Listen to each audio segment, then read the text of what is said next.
इस वीडियो में हम आपको बताएंगे कि 250 एम्पियर बैटरी कितना बैकअप देता है, मतलब कि कितने घंटों तक हमारे घर का सभी उपकरण चला सकता है। देखिए गाइस, जब भी बात आती है इन्वर्टर के साथ कोई बैटरी खरीदने के लिए, तब हमें ये पहले सोचना चाहिए कि हमारे एरिया में इलेक्ट्रिसिटी जाती कितने देर के लिए है, उसी के हिसाब से हमें बैटरी खरीदना होता है। और साथ में हमें ये भी देखना होता है कि हम अपने घर पर कौन कौन सा लोड चलाना चाहते हैं, क्योंकि इन्वर्टर का इस्तेमाल जो है टोटली डिपेंड करता है कि हमारे घर पर कितना लोड है और कितने घंटे के लिए हमारे एरिया में बिजली जाती है, उसी के हिसाब से हमें बैटरी खरीदना चाहिए। तो आज के इस वीडियो में हम आपको एक ऐसा जबरदस्त तरीका बताने वाले हैं जिससे हमें किसी भी बैटरी का बैकअप के बारे में पता चल जाएगा कि वो बैटरी कितने घंटे तक हमारे घर का उपकरण चला सकता है। एग्जांपल के तौर पे हम आपको बता रहे हैं 250 एम्पियर बैटरी के बारे में बताते हैं। देखिए गाइस, सबसे पहले तो हमें जानना होगा कि हमें लोड कितना चलाना है। एग्जांपल के तौर पे हम आपको बता रहे हैं कि देखिए, अगर हमें लोड चलाना है, एक कूलर चलाना है तो 100 वाट का कूलर हो गया, एक फैन चलाना है तो हमारा 50 वाट का फैन हो गया, एक टीवी चलाना है तो ये भी 50 वाट का हो गया, और इसके साथ अगर हमें 5 एलईडी बल्ब जलाना है तो ये भी 50 वाट का हो गया। मतलब टोटल देखा जाए तो हमारा 250 वाट का लोड है। तो इसका लोड हमें टोटल पहले करना होगा। अब 250 को क्या करना है, 1.25 से हमें मल्टीप्लाई कर देना है। ये हमें एक्स्ट्रा लेकर के चलना होता है। इसके बाद जितना भी आंसर निकल के आया है उसमें हमें पावर फैक्टर को डिवाइड कर देना है। अब 312 हमारे आंसर निकल के आया था, तो 312 को हमें पावर फैक्टर डिवाइड कर देना है 0.8 से। हमारा टोटल आंसर निकल के आया हुआ है 390 वाट। अब हमें देखना होगा कि अगर हम 250 एम्पीयर की कोई बैटरी खरीदते हैं तो 390 वाट लोड जो है वो कितने समय तक चला सकती है। तो देखिए गाइस, इसके लिए हम एक जबरदस्त ट्रिक बता रहे हैं। आप किसी भी बैटरी के ऊपर इस्तेमाल कर सकते हो। जो भी आपकी बैटरी है उसकी एफिशिएंसी 70% ही होती है, या फिर अगर आप सोलर बैटरी खरीदते हो तो 80 से 90% होती है।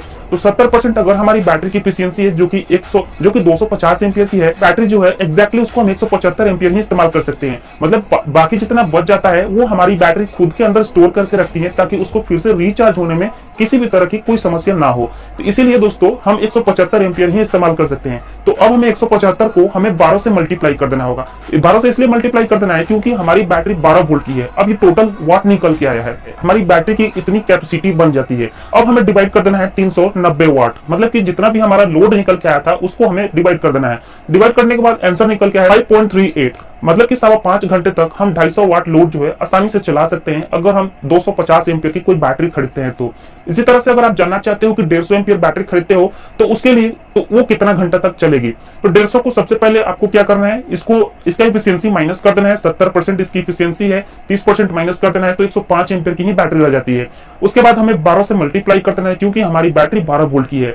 उसके बाद जितना भी आंसर निकल के आया हुआ है, यहाँ पर 1260 वाट निकल के आया हुआ है, तो इसको डिवाइड कर देना है 390 से, क्योंकि हमारा लोड जो है 390 वाट था। अब आपके सामने एक्चुअल टाइम निकल के आया हुआ है कि कितने घंटे तक हमारा सारा लोड जो है हमारा बैटरी चला पाएगा। तो 150 एम्पीयर की बैटरी लेते हैं, तो अगर हम 250 वाट का कोई लोड यूज करते हैं, 250 वाट लोड बढ़ के 390 वाट में कन्वर्ट हो चुका है, तो उसको हम लगभग 3 घंटे तक आसानी से चला सकते हैं। ठीक है दोस्तों, तो ये था कुछ बेहतरीन तरीका आप किसी भी बैटरी के बारे में। और आपके घर में अगर 200 वाट लोड है या फिर 250 वाट लोड है या फिर 500 वाट लोड है, तो आप इजिली पता कर पाओगे कि कितने घंटे तक आपकी कौन सी बैटरी जो है सारा लोड जो है वो चला पाएगी। तो आशा करता हूं इस वीडियो में आपको सब कुछ समझ में आ गया होगा। फिर भी अगर आपके मन में कोई सवाल है तो कमेंट जरूर करें। अभी तक इस वीडियो को लाइक नहीं किए तो प्लीज लाइक करके चैनल को भी जरूर सब्सक्राइब करें। मिलते हैं अगली वीडियो में, तब तक के लिए जय हिंद।